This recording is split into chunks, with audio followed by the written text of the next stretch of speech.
31 of our fellow Americans just brutally slaughtered in these massacres, which should not have happened. And I'm not talking about a utopian version of every person being nice to each other. I'm talking about a realist view of these shooters. Both of them should have been identified before they committed their acts of violence. And yet our society, once again, we saw this in Parkland and now again in El Paso and in Dayton, they should have been stopped because they exhibited red flags, and yet they were ignored.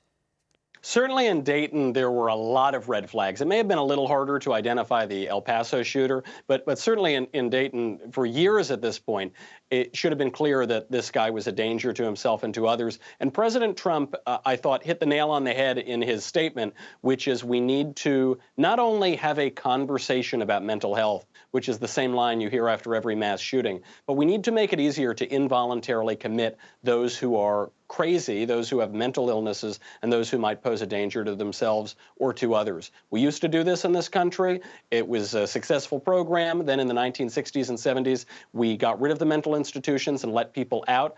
Even some of the leaders, the pioneers of letting the inmates out of the mental institutions, later came to realize we let too many people out. At the time, the logic was that there were a lot of psychiatric drugs that would now allow people to be cured. The trouble was they got out and they no longer took those drugs. And as a result of that era, it's now very difficult to commit people or to strip them of their civil rights if they are not capable of using their liberty, as we certainly see in the case of these shooters.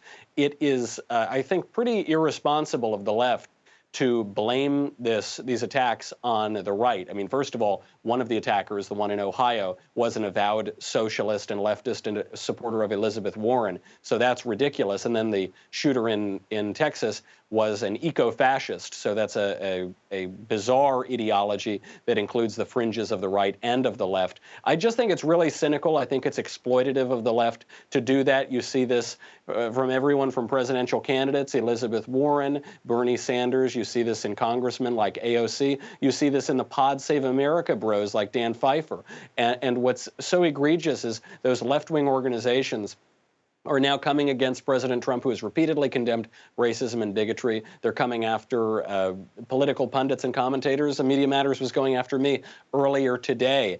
It's really disgusting. You know, you're talking about over 30 of your fellow Americans whose bodies are not yet cold, and for the left to exploit that for an untrue political point and political goal is really shameful. And if they could feel shame, they should be ashamed of themselves. Well, to use the left's favorite word, it's unprecedented. I mean, just a couple years ago, if something terrible like a shooting happened, the left told us that we couldn't even talk about the politics of the thing for days on end. And now, not only are we talking about the politics immediately, the left is allowed somehow to tell lies about their political opponents to try to exploit a tragedy for their own political agenda. That is the definition of despicable. That is exploitation. That's exploiting people's grief and fear, which is the most disgusting type of exploitation.